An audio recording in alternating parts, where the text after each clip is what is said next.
Paano kung ang isang simpleng piloto ay biglang naging tauhan ng CIA at ng pinakamalaking drug cartel sa buong mundo ng sabay? Sa video na ito, pag-uusapan natin ang action crime movie na American Made noong 2017 na hango sa totoong buhay ni Barry Seal. Panoorin kung paano niya nilusutan ng batas at kumita ng bilyones. Welcome muli sa Tagalog Movie Recap here. Para lang ito sa mga tamad manood ng mahabang movie. Kaya kung tamad ka, halika na, sit back and relax. Huwag kalimutang mag-subscribe para sa marami pang recaps. Year 1978, America.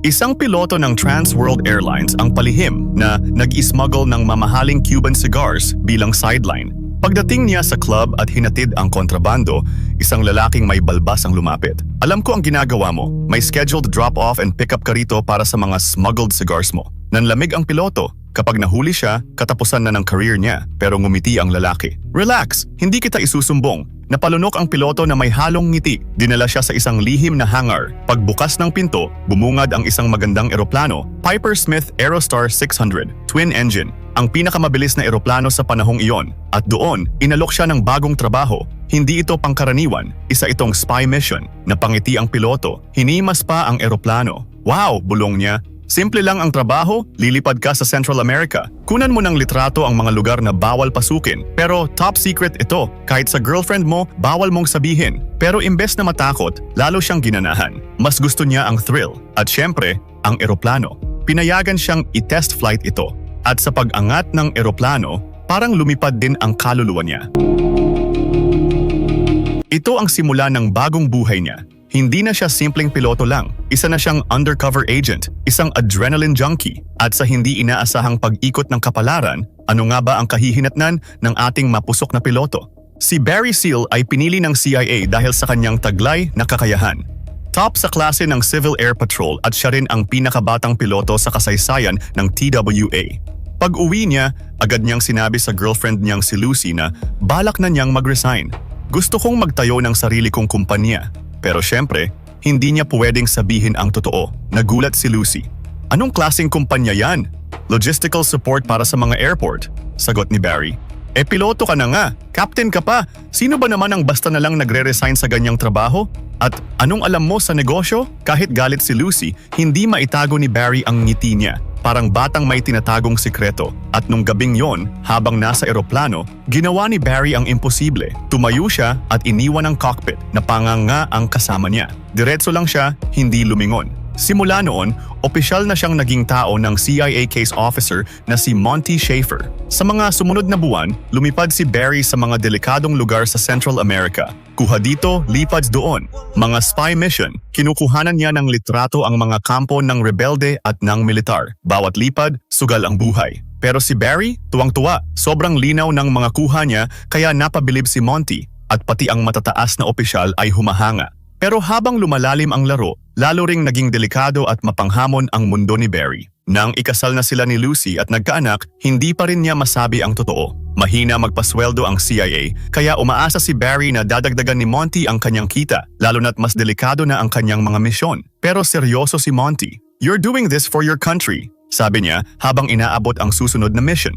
Kailangan daw magdala ng pera sa isang general sa Panama, kapalit ng mahalagang impormasyon. Ginawa ito ni Barry na walang tanong-tanong. Pero pagdating ng 1980, biglang nagkaroon ng matinding twist sa buhay ni Barry. Habang nagpapakarga siya ng gas sa isang airport sa Colombia, biglang sumulpot ang tatlong armadong lalaki. Walang nagawa si Barry kundi sumama. Sa isang pribadong lugar, kinausap siya ng isang lalaki. "Negosyante din ako. Alam kong nagtatrabaho ka sa CIA." Sabay ngisi niya. Nabigla si Barry. "Ang bansa namin ay biniyayaan ng isang napakahalagang yaman. At kailangan ka namin." "Anong klaseng yaman?" tanong ni Barry. Sumakay sila ng helicopter at dinala siya sa isang kampo. Paglapag, tumambad sa kanya ang isang higanteng planta ng cocaine. Paliwanag ng lalaki, "Mahirap na kaming makapag-export papuntang Amerika. Masyado nang mahigpit ang seguridad. Kailangan ka namin. Kailangan namin ang eroplano mo. $2,000 per kilo." Alok nila. "Lilipad ka lang papasok sa Amerika." Dala ang cargo. Napamulagat si Barry. Isang lipad lang, mas malaki pa ang kikitain niya kaysa sa lahat ng misyon ng CIA na pinagsama. "Teka, sino nga ulit kayo?" tanong niya. Ngumiti ang mga lalaki. "Jorge Ochoa, Carlos Leder, at si Pablo Escobar." Sila ang magiging sikat na leader ng Medellin cartel. Tiningnan ni Barry ang runway. Maikli, delikado. Sabi ng mga tao, ilang piloto na raw ang bumangga at namatay dito. Kailangan nating ayusin to, sabi ni Barry. Pero ang sagot ni Pablo, kung hindi mo kaya, umalis ka na. Tinamaan ang pride ni Barry. Napikon siya. Sige game, pero may condition. Hindi siya gagamit ng original drop zone, masyadong mapanganib. Mas pinili niya ang Louisiana, kabisado niya ang lugar. Pumayag ang tatlo, inihanda na lahat ng gamit. Pero bago lumipad, may napansin si Barry. May taong nakaupo sa co-pilot seat. Anong ginagawa niya rito? Siya ang magbabantay ng cargo, sagot ni Jorge. Umiling si Barry. May 1,500 pounds na tayong karga. Sakto lang ang timbang. Kapag dinagdagan pa, babagsak na ang eroplano. Walang choice. Tinanggal nila ang bantay. Bago siya umalis, binigyan siya ni Jorge ng kwintas na may krus. Para sa proteksyon, isinabit ito ni Barry sa dashboard. Huminga ng malalim, pinaandar ang makina. Sa di kalayuan, nagtatawanan ang mga tauhan ni Pablo. Nagpustahan pa kung mabubuhay ba si Barry. Tumulak ang eroplano. Mabigat, hirap umarangkada. Pero sa huli, umangat ito. Muntik nang sumabit sa mga puno. Pero nakalipad. Pagdating sa drop zone, nilagay niya sa autopilot. Binuksan ang hatch, hinulog ang cargo at nilinis ang buong loob nito. Mission accomplished. Tagumpay ang unang smuggling run ni Barry. Pagbalik ni Barry sa Colombia, sinalubong siya ng engranding party. Lumapit si Pablo at iniabot sa kanya ang isang malaking bag ng pera. Gracias amigo, sabay yakap. Pero sa gitna ng kasiyahan, biglang may sigawan, ratratan, isang raid. Dumagsa ang mga sundalo, sumiklab ang putukan. Pero kalmado lang si Pablo. Manatili ka lang sa kwarto, utos niya. Pero si Barry, hawak-hawak ang bag ng pera, nanginginig sa takot. Biglang nagsidatingan ang mga helicopter. Lumabas siya at doon niya nakita, hinuhuli ang buong kartel. Bago pa siya makapagtago, nahuli rin siya. Pagkatapos ng raid, laking gulat ng lahat, pinalaya sina Pablo at ang buong grupo. Pero si Barry, naiwan, mag-isa, nakakulong sa isang masikip, mabaho at madilim na selda. Bugbog ang mukha, dalawang ngipin, tanggal. Hanggang dumating si Monty. Akala ni Barry, tutulungan na siya agad. Pero hindi. Diretso sa punto si Monty. Kinasuhan ka ng drug smuggling. Mas malala pa, nalaman na ng pulis sa Louisiana ang lahat. May nakaschedule na raid sa bahay ni Barry. Bukas ng umaga, eksaktong 6 a.m. Kukunin ang pamilya niya para imbestigahan. Napayuko si Barry. Wala na siyang pakialam sa sakit ng katawan. Pero ang ideya na madadamay si Lucy at ang anak nila, yon ang tunay na sumira sa loob niya. Desperado na siya. Pero ang hindi niya alam, lahat ng ito ay bitag pala. Isang patibong mula mismo kay Monty. May laman ang boses ni Monty habang nagsalita. Pwede nating gawan ng paraan to, pero kailangan mo rin akong tulungan. Sa panahong iyon, nagkakagulo na sa Nicaragua. May kudeta, ang presidente ng US, si Ronald Reagan. Gusto niyang suportahan ang mga rebelde doon. Pero may problema, ayaw ng Congress, baka raw mauwi sa gera. Pero hindi sumusuko si Reagan. Lihim siyang lumapit sa CIA. Sekretong pinapadalhan ng armas ang mga Nicaraguan rebels at si Monty Schaefer lang ang may kakayahang gumawa nito dahil meron siyang malupit na delivery boy. Pero may kapalit, top secret ang operasyon. At ang masakit, hindi pwedeng linisin ang record ni Barry. Ang tanging payo ni Monty, bumalik ka sa lumang bayan mo, sa Mena, Arkansas. Hindi ito ang sagot na inaasahan ni Barry, pero wala siyang pagpipilian. Pag-uwi niya, dali-dali niyang ginising si Lucy. Nataranta ito. Ano bang nangyayari, Barry? Ba't ka nawalan ng ngipin? Tumawa lang si Barry. Wala na siyang maipaliwanag. Kaya ang nasabi lang niya, please, magtiwala ka lang sa akin. Bago pa sumikat ang araw, iniwan nila ang bahay na ilang taon nilang minahal. Dala ang takot, lihim at pag-asang makaligtas. Pagdating nila sa Mena, Arkansas, isang tahimik na bayan na may wala pang 2,500 katao, agad silang dinala sa isang luma at halos sira-sirang bahay. Ito raw ang bahay na inihanda ni Monty. Mula sa marangyang buhay, ngayon parang nagsisimula silang muli sa wala. Tahimik lang si Lucy habang nakatingin sa bahay. Walang imik, puno ng tanong. Pero bago pa man maayos ni Barry ang mga gamit, may pumaradang sasakyan sa labas. Si Monty, dali-daling lumabas si Barry. Tara, sama ka sa akin, sabi ni Monty. Kabado si Barry. Kailangan nating bumalik agad. Baka iwan na ako ng asawa ko bago pa ako makabalik dito. Dinala siya ni Monty sa isang malawak na lupain. Ngumiti si Monty. Congratulations, sabi niya. Ikaw na ang may-ari ng lahat ng to. Napasinghap si Barry. Mahigit 800 hektarya ng lupa. May runway, may hangar, at lahat ito nasa pangalan niya na ngayon. Parang suntok sa sikmura. Hindi siya makapaniwala. Tumingin siya sa paligid. Lahat ng ito, sa kanya. Pero syempre, hindi ito libreng regalo. Lumapit si Monty sa isang lumang kahon sa gilid ng hangar. Binuksan niya. Puno ng AK-47s. Seryoso ang tingin niya kay Barry. Ihahatid mo ito sa Nicaragua, sabay abot ng mapa. Ito ang military radar locations sa Gulf of Mexico. Sabi ni Monty, gamit ang rutang yon, makakaiwas si Barry sa mga surveillance planes ng Amerika. Napatingin si Barry sa eroplano at doon niya nakita ang bag ng pera na bigay ni Pablo Escobar. Nilapitan niya ito at nagtanong, "So, akin na ba talaga tong airport? Kasama yung truck? Pati mga tools?" Lumapit siya sa bag. "Oh, sayo na lahat yan," sagot ni Monty. "Pati ba itong bag? Akin na rin to? Anong bag? Wala akong nakikitang bag." Nagkatitigan silang dalawa at agad nagkaintindihan at doon na nagsimula ang malupit na buhay ni Barry Seal. Wala na siyang kawala. Pag uwi niya, tahimik na lumapit si Lucy. Pero biglang sumabog ang galit. Sinalubong si Barry ng matitinding sampal. "Ano bang ginagawa mo, Barry? Buntis ako. Kailangan mong alagaan ang pamilyang to. Kailangan ko ng mga appliances," sigaw ni Lucy. Napilitang magsabi ng totoo si Barry. Pero bago pa siya tuluyang pagalitan, inilapag niya ang bag sa mesa. Bumuka ito sa bigat, puno ng dolyares. Tumahimik si Lucy. Minsan, kahit anong galit natutunaw sa harap ng salapi. Pagsapit ng 1981, opisyal nang naging transporter ng mga armas si Barry. Bumiyahe siya papuntang Nicaragua, dala-dala ang sandamakmak na baril. Akala niya, pagtuntong niya ron, tatanggapin siya bilang bayani. Pero hindi. Pagbaba niya, halos walang pumansin sa mga armas. Ang ginawa ng mga tao, hinablot ang shades niya. Kinuha pa pati sapatos niya. Galit na galit siyang tumawag kay Monty. "Monty, ano to? Sigurado ka ba talaga sa mga taong pinapadalhan nyo? Wala man lang pakialam sa mga baril." Pero malamig ang sagot ni Monty. "Basta ituloy mo lang ang pag-deliver ng pizza." Kaya sa susunod na biyahe, naghanda si Barry. May dala na siyang baseball bat, pang depensa kung sakali. May dala rin siyang mga pasalubong, sigarilyo, tsokolate at mga relo. Pero laking gulat niya nang dumating si Jorge. Sakay ng jeep. "Barry, ibaba mo yung bat. Magkaibigan tayong lahat dito." Doon nalaman ni Barry ang totoo. Wala naman talagang balak lumaban ang mga Nicaraguans. Ginagamit lang nila ang mga rebelde para makahingi ng tulong mula sa Amerika. Isang malaking scam at gaya ng dati, agad nakakita ng pagkakataon si Jorge at Pablo Escobar. "Bumalik ka sa dati nating negosyo, Barry," sabi ni Jorge. "Magdala ka ng mga armas papasok dito at ilabas mo ang produkto namin." May military map na si Barry. Alam na niya kung paano umiwas sa radar.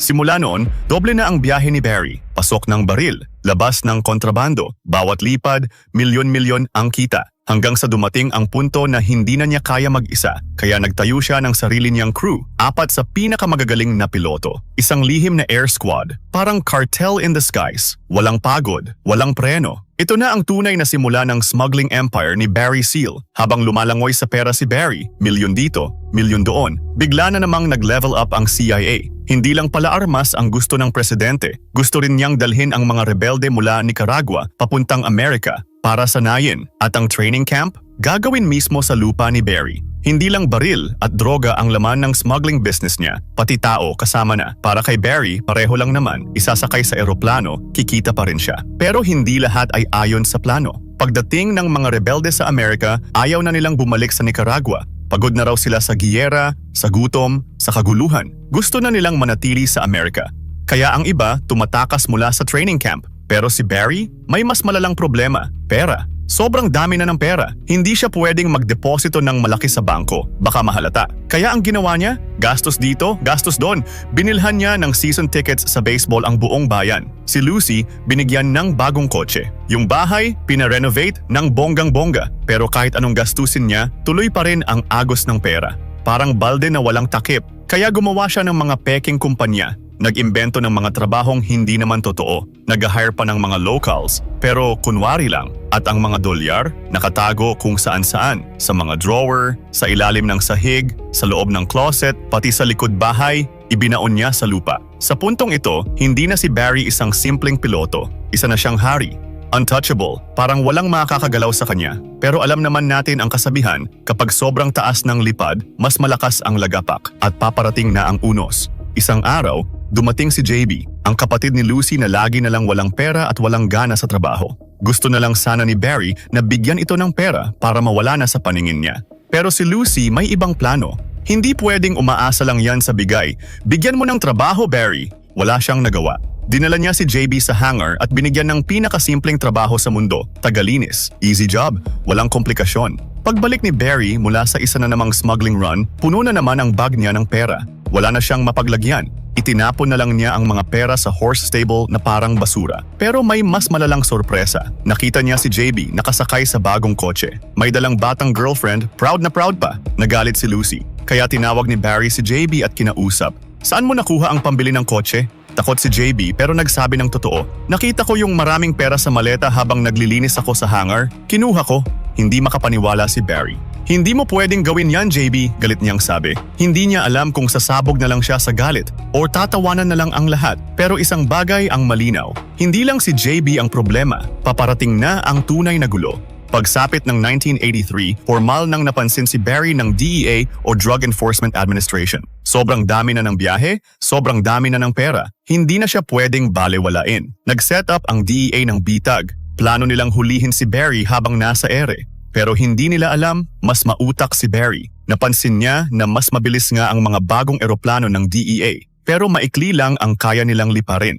Kaya ang utos niya sa team, iikot lang tayo sa dagat. Hintayin nating sumikat ang araw. At yun na nga ang nangyari. Nauubusan ng gasolina ang mga eroplano ng DEA. Isa-isa silang umatras. Pero hindi lang DEA ang nakabantay ngayon. Pati FBI, nakikiramdam na rin. Ang laki raw ng cash na dumadaan sa mga bangko ng MENA. Pagdating pa lang ng mga FBI agents, pagbaba nila ng sasakyan, bumungad agad ang mga luxury cars. Bangko sa bawat kanto, mga taong parang may gininto ang gripo ng pera. Laking gulat nila sa karangyaang hindi nila maipaliwanag. At hindi pa roon natapos, sumali na rin ang Border Patrol. Sa pagkatalo ng DEA, nagpadala sila ng 2 eroplano, parehong klase ng gamit ni Barry. Mas malayo ang kaya, mas handa. Habang hinahabol siya, ramdam ni Barry.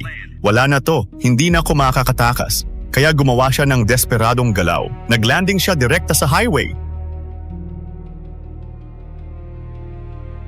Lumundag siya palabas ng cockpit, hawak ang bag na puno ng pera. Napatingin siya sa mga batang nanonood sa gilid ng kalsada. Bakuran niyo ba ito? Pasensya na! Sabay agaw ng bisikleta. Binigyan niya ng pera ang mga bata at tumakas palayo. Pero bago pa siya makahinga ng maluwag, tumawag si Jorge. May masamang balita. Si Pablo Escobar, hinahabol na rin ng DEA. Kailangan nilang lumikas, magtago sa Nicaragua. Alam ni Barry, kailangan niya agad puntahan si Pablo. Lumipad siya agad, hindi niya alam habang wala siya.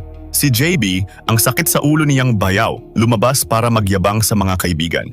Bit-bit ang isang maletang puno ng pera. Dumiretso siya sa isang restaurant at doon mismo, nakita siya ng sheriff ng bayan. Namutla si JB at tumakbo, pero nahuli rin agad. Habang nasa Nicaragua si Barry kasama si Pablo, paulit-ulit na tumunog ang beeper niya. Tinawagan niya agad si Lucy. Barry, nahuli si JB. May dala siyang buong maleta ng pera. Samantala, gipit na rin sina Pablo. Kailangan nilang magpadala agad ng stock. Walang pwedeng maantala. Pagbalik sa MENA, agad kumuha si Barry ng pinakamagaling na abogado para iligtas si JB. Pero hindi pa siya nakakabawi, tumawag si Jorge. Kailangan na raw agad ang shipment. May kailangan muna akong ayusin, sagot ni Barry. May problema ako sa pamilya. Alam na namin ang problema mo. Malamig na sagot ni Jorge. Tungkol ba yan sa brother-in-law mo? Huwag kang mag-alala. Kami na ang bahala sa kanya. Natigilan si Barry. Doon na nagsimulang kabahan si Barry. Alam niya kung ano ang ibig sabihin ng mga salitang iyon. Nagmadali siya papunta sa istasyon ng pulis at sinundo si JB. Nang makarating sila sa kotse ng binata, nagsalita si Barry. Hindi ko na kayang kontrolin ang sitwasyon. Kailangan mo nang umalis. Inabot niya ang isang bag na puno ng pera. Pero imbes na magpasalamat, galit na bumaba ng kotse si JB. Nagsisigaw. Nagbitaw ng masasakit na salita. Pati si Lucy nadamay. Nagalit si Barry. Pinaharurot ni JB ang sasakyan at sa susunod na segundo, biglang sumabog ang kotse. Napatigil si Barry. Tulala, walang salita, galit, takot. Para hindi mahalata, hinila ni Barry ang sunog na kotse papasok sa gubat. Itinago niya, palalim, palayo. Pero kahit anong gawin niya, tuloy pa rin ang pagbagsak ng mundo ni Barry. Nalaman ng CIA na kalahati ng mga armas na ipinadala sa Nicaragua ay nauwi lang sa kamay ng mga drug cartel at yung mga rebelde ay hindi na bumalik sa labanan. Naging isang malaking palpak ang buong operasyon. Natanggap ni Monty ang utos galing sa nakakataas. Kailangan na itigil ang buong operasyon. Nang makita ni Barry na umaalis na ang mga sundalo sa base, agad siyang lumapit. Ano nang mangyayari ngayon? Pero si Monty, malamig, walang emosyon. Tatawagan ka lang namin. Parang binuhusan si Barry ng malamig na tubig. Alam niya na, iniwan na siya. Pagbalik ni Monty sa opisina, agad siyang naglabas ng utos. Sirain ang lahat ng dokumentong may kinalaman kay Barry Seal. Burahin, lahat. Pero si Barry, hindi papayag na tahimik lang siyang babagsak. Agad niyang inutusan ng buong team na ligpitin lahat ng mga gamit. Pero huli na, bumulusok ang DEA, kasunod ang ATF, Federal Police, FBI. Lahat ng ahensyang ayaw mong makita nandun, biglang gulo, sigawan. Lahat nag-aagawan na hulihin si Barry. Dinala siya sa harap ng prosecutor, si Dina Sibota. Determinado siyang papanagutin siya sa lahat ng krimen. Pero bago pa magsimula ang kaso, biglang tumunog ang telepono. Miss Sibota, nasa kabilang linya po si Governor Clinton. Gusto po kayong makausap. Habang nakaupo si Barry kasama ang mga pulis, ramdam niyang may nagbago sa hangin. Pabiro siyang nagsabi, "Lalabas ako dito at wala kayong magagawa." Nagtawanan ang mga pulis. Ilang saglit pa, lumabas ang prosecutor, galit ang muka. Tanggalin ang posas niya. Nagulat ang lahat. Walang makapaniwala. Nakangiting lumabas si Barry sa courtroom. Malaya. Sa labas, may dalawang lalaking sumalubong sa kanya. Akala ni Barry mga kasamahan ito ni Monty Schaefer, pero nagulat siya nang dumiretso ang sasakyan sa isang private airport at doon, naghihintay ang isang pribadong jet. Laking gulat ni Barry nang mapansin niyang papasok sila sa the White House. Sa loob ng saradong pagpupulong, naroon ang mga matataas na opisyal ng gobyerno, isang kinatawan mula sa DEA at si Colonel Oliver North, personal na tauhan ni President Ronald Reagan. May malinaw na misyon ang DEA, wasakin ang Medellin cartel. Pero si Colonel North may sariling agenda. Gusto niyang patunayan na ang mga komunista sa Central America ay sangkot din sa droga. At para sa plano nilang ito, kailangan nila ang isang malupit na delivery boy, si Barry Seal. Inutusan siyang ipagpatuloy ang operasyon. Pero may dagdag na utos, kumuha ng litrato habang isinasagawa ang transaksyon. Isang ebidensyang posibleng magpabagsak sa buong drug empire. Sa puntong ito, si Barry ay direkta nang nagtatrabaho para sa White House pero wala nang tagumpay sa puso ni Barry. Wala na siyang naramdamang karangalan, nawala na ang dating sigla. Alam niya, isang maling galaw lang at tapos na siya. Kasama ang kanyang assistant, inihanda nila ang eroplano at mga nakatagong camera. Pinangakuan si Barry, ang mga larawang makukuha nila ay magiging classified at the highest level. Napatingin siya sa kanyang pamilya. Tahimik, mabigat ang loob at sinimulan na niya ang misyon. Papunta na ulit ng Nicaragua. Paglapag nila, pagbukas pa lang ng pinto ng eroplano, biglang sumugod ang mga sundalo. Itinutok agad ang mga baril kay Barry. Nanginig ang katawan niya. Nakaluhod siya, nakataas ang mga kamay, pilit na sinasabi, "May dala akong regalo para kay Pablo Escobar." Biglang dumating si Jorge, galit na galit, nagsisigaw, "Barilin yan! Barilin nyo!" Hindi na malaman ni Barry at ng kasama niya kung saan sila magtatago sa takot. Nanginginig, halos maihi sa kaba ang assistant niya at biglang natawa si Jorge. Isang malupit na prank lang pala ang lahat. "Welcome back, gringo!" Lumapit si Barry kay Pablo para ibigay ang kanyang regalo. Nagkaayos ulit ang dalawa at masayang nagsimulang maghakot ng mga cargo. Pero sa loob ng eroplano, tahimik na gumalaw ang assistant ni Barry. Kinukunan ng litrato ang bawat kilos. Pagbalik sa White House, tuwang-tuwa ang DEA director sa mga ebidensyang nakuha. At dumating ang pinakamatinding revelasyon sa lahat. Ipinakita mismo ni President Reagan ang mga larawan sa publiko. Live, national TV. Laking galit ni Lucy nang makita ang mukha ng kanyang asawa habang nakikipag-transaksyon sa kartel. Sumabog ang balita at mabilis na nakarating ito sa Medellin. Alam na ng kartel ang pagtataksil ni Barry. Pero hindi lang si Pablo ang problema. Pati FBI umatake na rin. Lahat ng ari-arian niya kinuha. Sinuyod ng mga ahente ang buong bahay. Hinukay ang bakuran. Binuksan ang mga dingding. Natagpuan nila ang mga nakatagong pera. Walang natira. Ito na ang dulo. Wala nang atrasan. Lumapit si Barry kay Lucy. "Dalhin mo ang mga bata. Bumalik ka sa hometown mo. Safe kayo ron. Kailangan kong sumuko at pumunta sa kulungan. Huwag kang mag-alala. Maging ayos din ang lahat." Umiiyak si Lucy habang mahigpit na niyayakap ang kanyang asawa. Pero si Barry, alam niya, ito na ang huling beses na magkikita sila. At sa puso niya, malinaw ang katotohanan. Hindi na niya kayang protektahan ang pamilya niya. Dumaan si Barry sa paglilitis at sa lahat ng inaasahan. Dahil sa dami ng sikreto niyang hawak, senentensyahan lang siya ng 1,000 hours na community service. Nagulat ulit si Barry sa gaan ng hatol. Malaya na naman siyang nakalabas. Do I have to go? Pero alam niya, hindi pa yun ang tunay na parusa. Gabi-gabi, lumilipat siya ng hotel, kasama ang takot na baka biglang pasabugin ang kotse niya.